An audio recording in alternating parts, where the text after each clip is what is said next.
Hello and welcome to Tiny Marketing. I'm Sarah Noah Block and I teach small marketing departments that are tired of feeling overwhelmed and under-resourced how to build and manage effective and efficient marketing strategies that work for them. Get ready, it's time to dig in and get a big impact with your tiny team.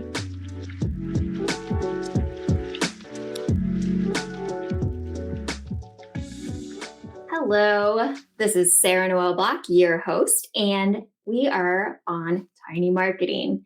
Today, we're going to be talking about how to expand your team without expanding your headcount. You get to save on those bennies, those benefits, and annual salaries when you outsource to 1099 contractors. Today, I have Donnie Boivin, and he is going to be teaching us all about how to not screw up outsourcing. So stay with me. We'll be right with him. Hello. Hey, girl. I've been excited to hang out with you. It's always a fun conversation. So this should be fun. It should be fun. Yeah, same here. I am a big fan of expanding your team through outsourcing. I'm not trying to pay for those benefits and for people that I might need for projects, but not for everyday things. For sure. It's a topic near and dear to my heart. Can you introduce yourself to the audience? Yeah, so for sure. Really quick, Donnie Boivin was CEO and founder of the Success Champions family of companies. Spent 4 years in the Marine Corps, 20 years as a straight commission sales rep, and then turned 40 and launched my own company, Success Champions. 6 months into launching that company, I looked at my wife and said, babe, we're about to lose everything we own, because I had no clue how to be a business owner. I'm sure some of you can relate. And I found podcasting in May of 2018, and that turned my company around. It taught me operations. It taught me how to outsource. It taught me, all the systems and processes I needed in place for business. 5 months after that launch, my first podcast became number 22 in the world. And awesome. Thanks. I got all the screenshots sitting next to Tim Ferriss and Tony Robbins and Gary Vee and all the guys. It was really cool. And then a massive non-compete that I was under came up, and I was able to start talking about sales and business development. And with that combination of podcasting, sales conversations, I've grown to now 6 companies, 4 best-selling books, 2 top podcasts, and a partridge in a pear tree. Wow. That is super impressive. Okay, I'm just gonna be right here. Catching my breath on that. It's been a fun journey. A lot of script. Can I skip? I don't remember if I can cuss on your show or not. If I can't, just say no. That's no. Fine. Good. I'll clean it up. I'll keep it clean. If you're sensitive, don't listen to my podcast. So I'm personally not sensitive, but right. Don't listen to Growth Mode, which is my newest podcast we have out there in the marketplace. If you don't like profanity, but it's been a cool series. Most of us, as we're going through business, nobody's teaching this stuff, like how to outsource, how to sell, how to market. I mean, you got to go break a lot of things, and we just got really good at screwing up the learning. We have a company model. It says go break things. That's not the model, but there's another word instead of things that we use. I'm fill in the blank. I'm with you. But it served us well, and we've just learned if things aren't breaking, then you're not going big enough. And so we've challenged a lot of our own thought processes to break through some of our own mental ceilings that we put on ourselves. And some things have worked really well. Some things have failed miserably. Yeah. And, it's all a learning process to continue to build a business and move forward. Yeah. I have a similar saying in marketing. I bet yours is a lot nicer than mine is, though. Perhaps. It's a whole lot of testing and failing and falling before you find that thing that works, and then you replicate. Test, fail, I like it. Fail, test, replicate. I love it. I love it.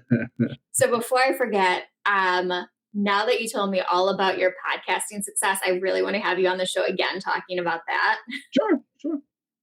But let's get into outsourcing. I don't want to miss the point of this conversation. Let's get into outsourcing. So tell me how you've used outsourcing to scale your business. Cool. I'll start off with how I screwed it up. Okay, that's perfect. So when I launched Success Champions, our first podcast, I had big aspirations. We launched a daily show. Mhm. And I knew quickly, because we were getting some household names as guests on our show, that we couldn't run a typical generic podcast, that we had to start putting systems and processes in place. I also learned that I sucked at editing and I shouldn't be the guy editing all the podcasts and stuff. Yeah. So I went looking in my network to find somebody that could edit. And I was just in the process, and I gave a speech at an event for a bunch of veterans. And one of the guys who was filming came up afterwards and goes, "Man, I love your message and I love what you do. Do you need help with your podcast or anything?" And I said, "Yeah, I need an editor for my podcast, but my company's not in a place yet to where I can afford to, Mhm. pay somebody to do all this stuff." And he's like, "Well, I need sales training." He goes, "I need somebody to teach me how to sell." And I'm like, "Cool. How about I teach you to sell? You edit my podcast."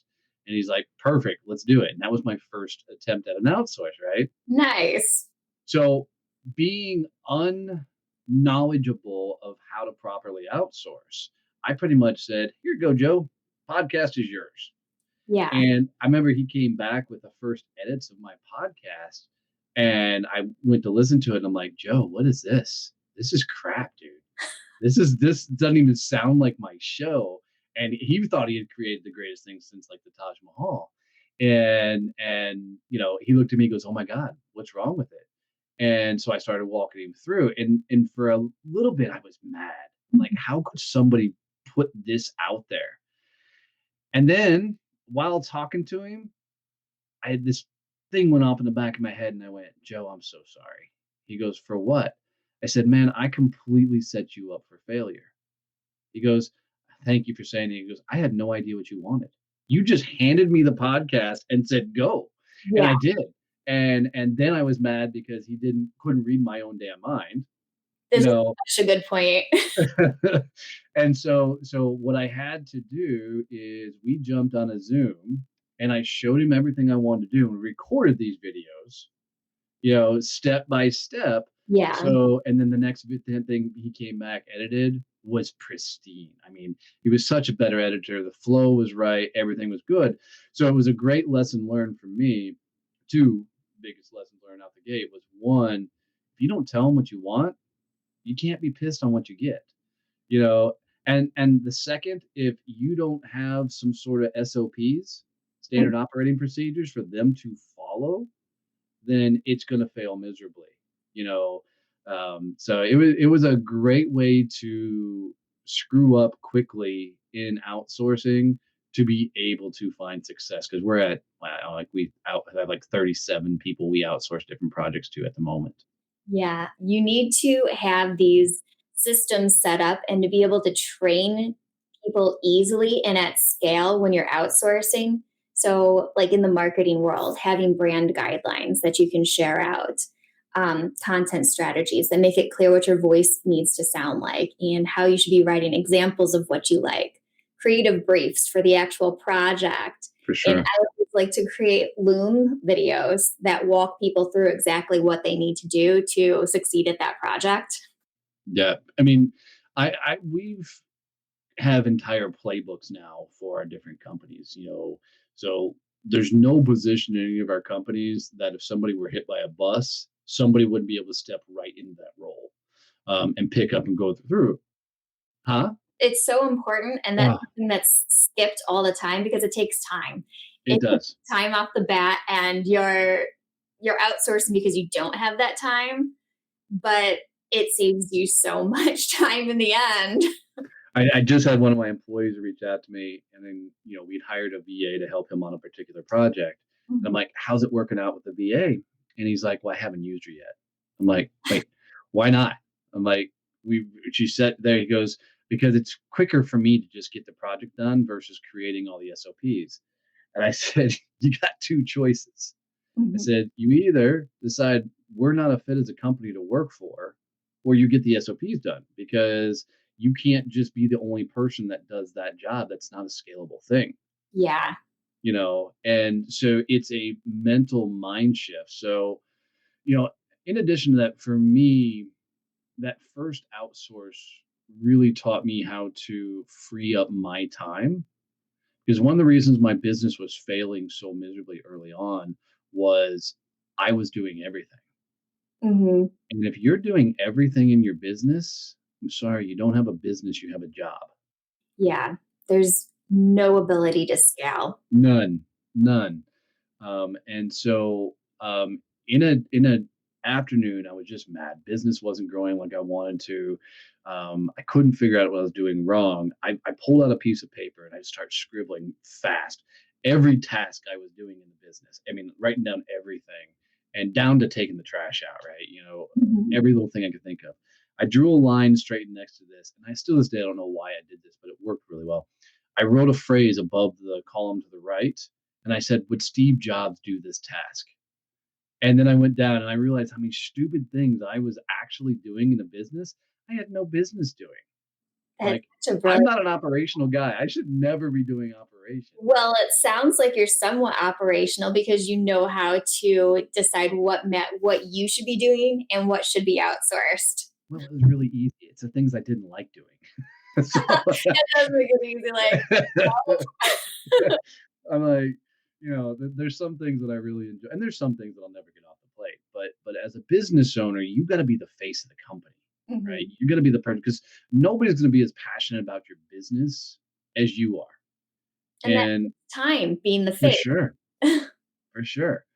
But putting that list and kind of prioritizing things out really makes it easy to start figuring out what you should be outsourcing and how to do it. And I hear people all the time, they're like, but I can't afford to outsource. My first outsource was a damn trade. You Yeah, know, that's such a good point. That is how most people start outsourcing is trading. yep. You know, what I want people to think about is I think one of the most successful things we did was create a Facebook group, because we could collectively keep all of our people who were fans of the show or fans of the books or just fans of the things we were doing. And I kept putting opportunities like, once a week we'll put a post in the Facebook group that says, "Hey, what do you do for a living? Tell us in 10 words and put a link to your stuff." And we've hired so many, vendors and whatnot out of that post, because we're usually, when I put that post out, we're looking for a very particular thing. Now, I never put the post out, hey, well, I can't say never, but most times I won't put the post out, hey, I'm looking for a photographer, because I don't want to be bombarded by people in their Yeah, sales pitches. the DMs will Yeah, be yeah. nonstop. No, but I will put out there, hey, what do you do? And then I can go hand pick and I can look at their stuff. And, you can tell a lot about a person's, presence in the world by their social media, by their website, how they're showing up in the world. And, so we've hired a lot of people out there, but having that Facebook group kind of gave us a place of collective fans, if you will. And Mhm. so these people were already into our brand, already into the things we were doing. So when we reached out, they already had an understanding of what we were doing and the things we were accomplishing. So it was a lot of fun to partner up with a lot of these people because, well, my first copywriter I hired, she's like, "You're my favorite client because I get to use the F word in copywriting, and you're the only client that lets me do that." So and don't treat these people like employees. They're running their own company. Yep, yep. And you got to have fun. I mean, work with people you're going to outsource that you want to go have a cocktail with. Yeah, yeah, I completely agree. My entire team, I'm like, I adore them. I love them. We'll chat all day on Slack. Yeah, for sure.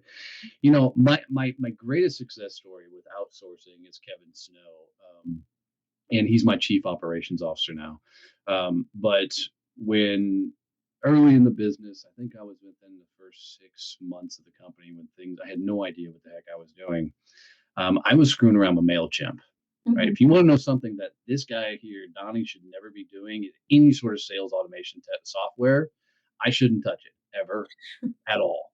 I'm not bad with technology, but that technology I just can't do. So I'm sitting here trying to figure out MailChimp campaigns and build all these things out. And so I'm YouTube videos, Google, everything trying to figure this stuff. And things are just haywire.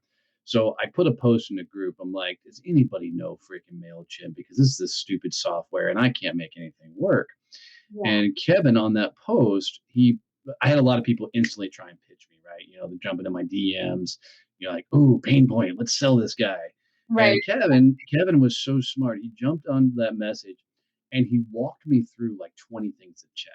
And, step by step, this is the things I should look at. And so I liked it. I immediately sent him a friend message. I said, "Hey, would you be willing to jump on a Zoom? I'll pay you if need be to walk me through a few things." And he said, "Sure." And then he said, just so you know, MailChimp's not really the program I work with, but most of these work same. And we had a great conversations. And um, I thought I could handle it on my own. And then, Mhm. of course, I try and go and do MailChimp on my own now, DIY style, and I screw everything up.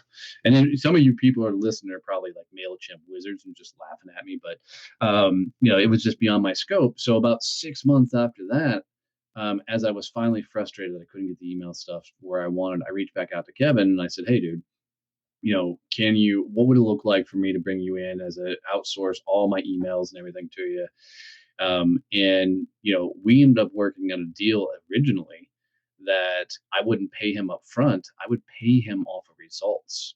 So he would get 10% of every deal we brought in through his email automation programs. And he loved that idea. And so that's how we started working together, as a 1099 outsourced, thing.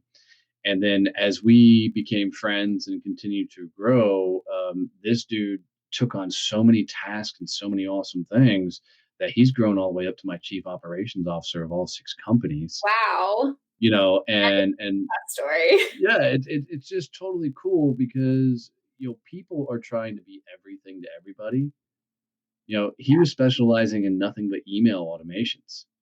So it gave me a chance to get in, explore a skill set, get to know him, and he just kept saying, "Hey, I can do that for you. I can do that for you." And you know, here we are now, and we're doing a lot together. I need to pause you there because you made some amazing points just about how marketing should be done. Don't don't pitch slap people. Pitch slap. I'm borrowing that. You can. Educate. By educating your consumer or your prospective customer, that's how you build trust. That's how you start to sell. You need to educate them and not try and sell them. In the end, that's what results in getting that sale. And that's exactly what happened with him is he educated you. He didn't try and get right in there and make some money off of you, but it eventually turned into that, For sure. into a business opportunity. Yeah. I think that's where a lot of people miss the mark is they don't understand when you provide that value, that's what gets you the sale. Yeah. I don't remember if he taught me this, if I learned it, but I mean, because he teaches a lot of how to get business out of Facebook. Because I mean, his and I's relationship is a huge win of what you can do through That Facebook. was I mean, his Facebook group, right? yeah, yeah, yeah. And the cool idea that he always talks about specifically, is it's never about the person who responds and answers to your questions. So if somebody puts a post out and they're like, "I'm frustrated with MailChimp," 9 times out of 10, the person who put that post out is going to be a DIYer. I was, right? I was a DIY person that wanted to do it myself.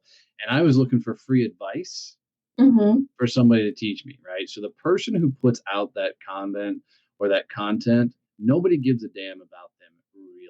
What's interesting and where all the business happens is actually in the comments, and it's how you respond.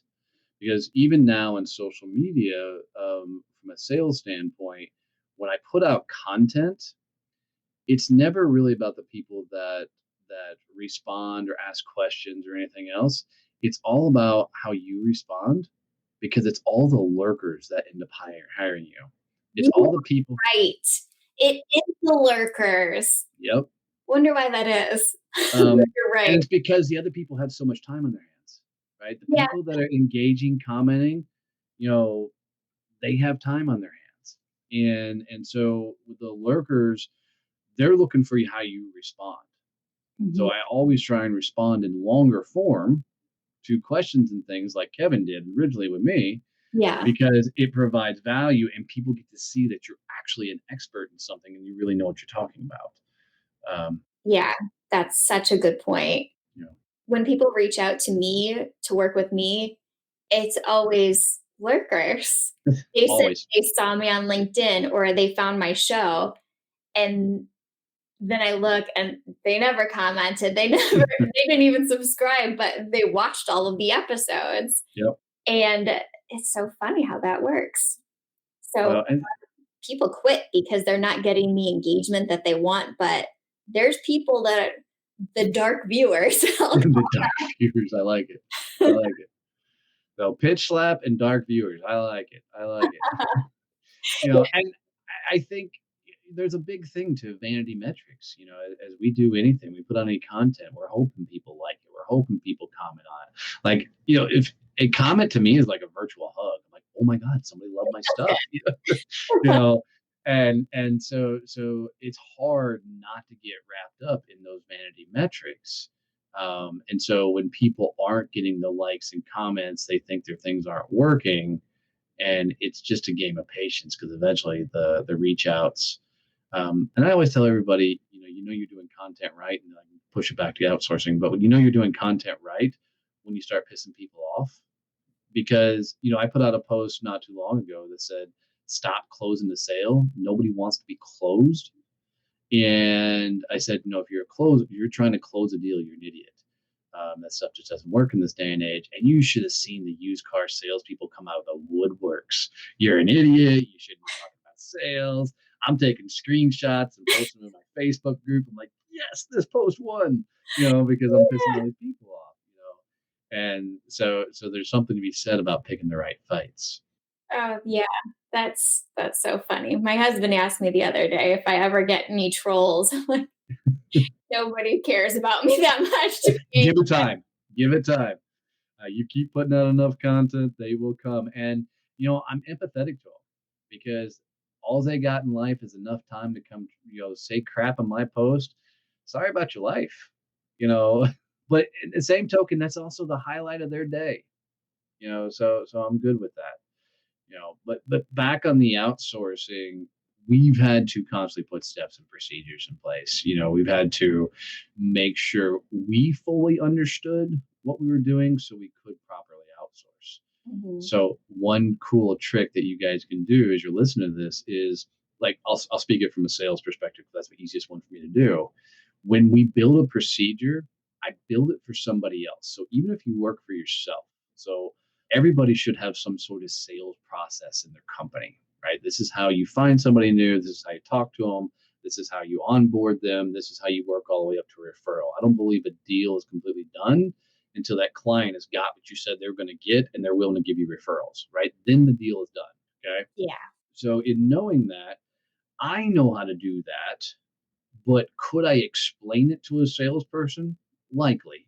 But if you go through and you build that process out like you would be doing it for a salesperson that you would be hiring, Mhm. now it takes you emotionally out of the scenario. So you can build all the steps along the way so that when you build that process, you're building it for somebody else. And then somebody will be able to come behind you and actually do those tricks and tactics. Yeah. You've given us some really good nuggets today. Good, good, good.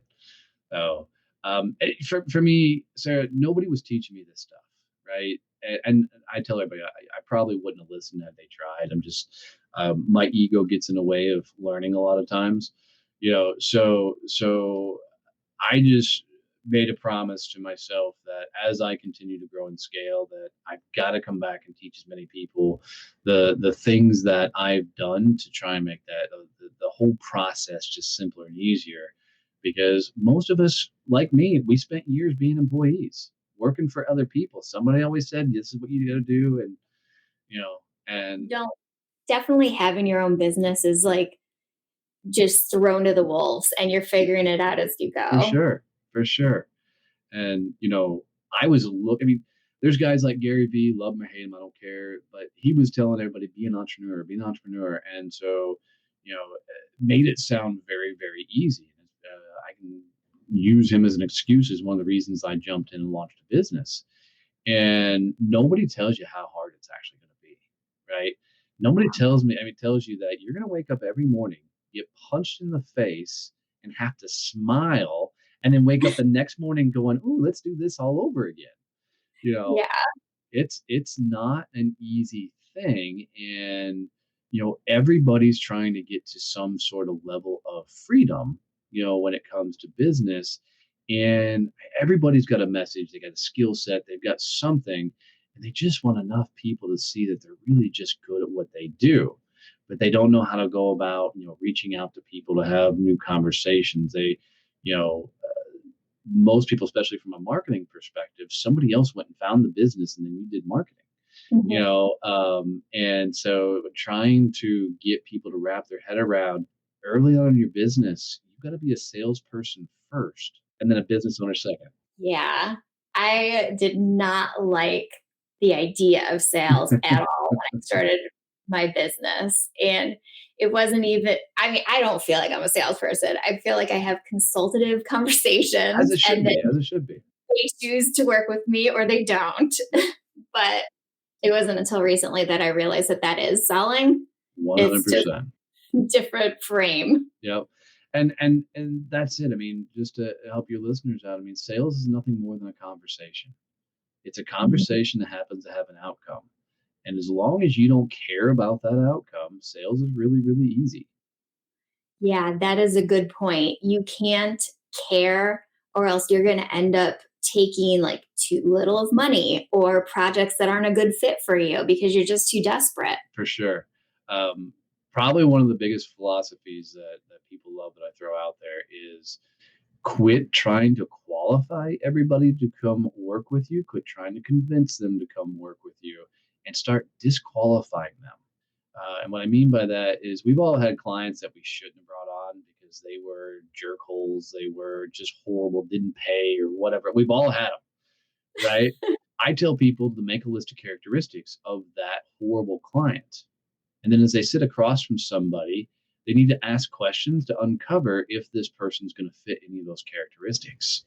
And the more you sit across from somebody and actively try and disqualify them, you're going to have just a hell of a lot better conversation of do you really want to work with that individual?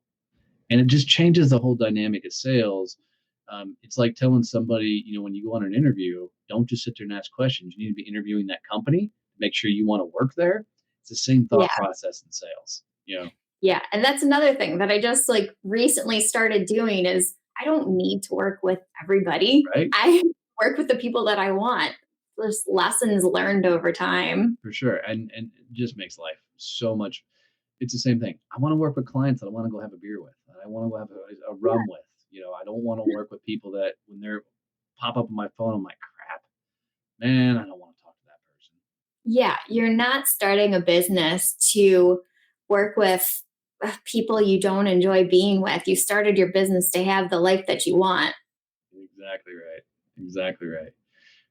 And you got to have fun. And if your business is currently not fun, it's a couple of things. You're not out talking to enough new people. You're not having great conversations with your clients because your client should be your number one referral partner. Yeah. And they should be opening doors for you. And by the way, guys, this all applies to outsourcing too. You should be grilling these outsourcing people just as hard as you should be your prospective clients.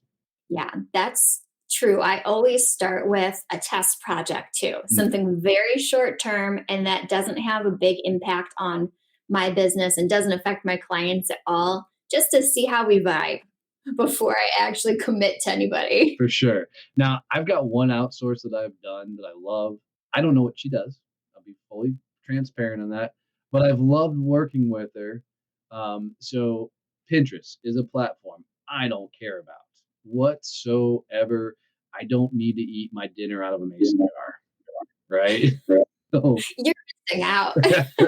I've actually been on there a couple of times to look at some projects and things to do around my farm. But I hired a young lady by the name of Sarah Ankney to take over Pinterest. And I said, all right, it's yours. No direction. No, I didn't even know what direction to give her. I'm like, just make Pinterest Yeah. work. And she's done an amazing job. I've loved working with her. And, every year or so, I up what I pay her without her asking, just because I don't have to think about it, right? I don't have to do anything. That's a fun way to outsource. But other than that, yeah, you need to give them, like you said, the test projects. Let them go see if they can actually handle it.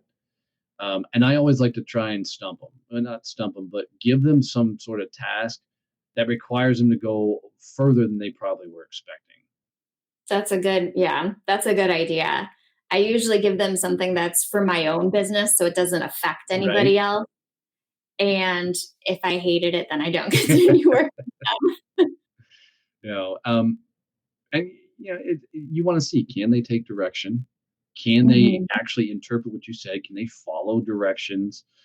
Because a lot of people, in this kind of gig economy we're in, anybody can be a VA. There's no requirements, there's no laws, there's no degrees in it. So if you have any talent, you can turn that into a business. Yeah. So, and there's a lot of people that, have a so-called business that have never done it before. They've never had any clients. You got to go figure that things out. Oh, that just made me think of one more thing is don't hire a jack of all trades. One of the things that I screwed up was hiring somebody who says, I do social media. Well, that just means they create pictures in Canva, just so people know. Yeah. Yeah. You need like an excellent copywriter, someone with some social media strategy Yes. experience. And we go even a little bit more extreme. We hire for a specific platform. So, like for social media, I'm like, Interesting. yeah, Pinterest, that's your thing. Facebook, that's your thing. LinkedIn, that's your thing. Yeah. I like that point because they're vastly Oh, different. massive, massive. And if anybody ever figures out TikTok, let me know. Yeah, I have no idea. I just started creating reels on Instagram and I feel like a Gen Zer. And one of my TikToks, it was funny. Somebody's like, "Dude, go back to Instagram, Grandpa." I'm like, "Dude, I'm 44 years old." I'm trying. Oh, but that particular comment, if you go through my TikTok, you'll see I actually screenshotted that and put a picture of me holding it up, a finger up to it. I'm like, dude, thank you for this comment. Because of that, I got 44 new followers and then like 2,000 more, likes and shares on it. So I'm like, keep calling me grandpa, Yeah, I'll take that all for day. sure, for sure. You know, Well, to wrap it up, but I wanted to know if there's anything else that you want to share with the audience and how everyone can find you. Yeah, so a couple of fun things. One, on Amazon, I have a book called Endless Stream of Referrals. It's the number one bestseller. But if you want, referrals are the easiest way to bring business in, to you. So go get that book. But if they will text the word success to eight one Mhm. seven 318 6030, we'll send them over a bunch of free training, a bunch of information. We'll invite them over to the Facebook group. But text the word success. Yep. 817-318-6030. And if you're international, hit +1. But and text the word success over to that, and we'll send you a bunch of cool things, and that'll get you to all my stuff. Other than that, anywhere on social media, look for Donnie Boivin or Success Champions, and we'll pop up there. All right. Let's see. Is this correct? 817-318-6030. Close. It's not 16-6030. And while she's putting it up there, guys, do me a favor. If you guys got any value whatsoever, any nuggets I may have dropped, any nuggets Sarah may have dropped, anything that was helpful for your business, do her the coolest thing and share this out with somebody else. Being a podcaster myself, the greatest thing in the world is when you get a new subscriber, somebody says, "Hey, I got value out of this show."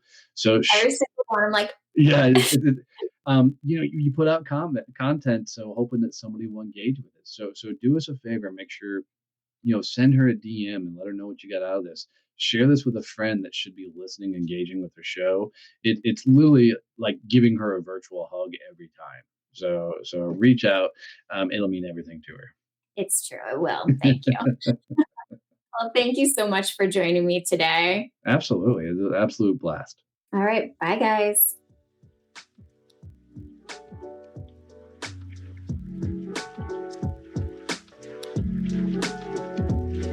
Thank you for joining Tiny Marketing. I help tiny marketing departments create consistent content that builds trust with your audience. Get 1 month of content in 1 week by visiting sarahnoelblock.com. And take what you learned today and apply it to your tiny marketing department to see the growth that you deserve. Don't forget to follow the podcast on your favorite podcast app. And if you're watching this on YouTube, make sure to hit the subscribe button. We'll see you next time.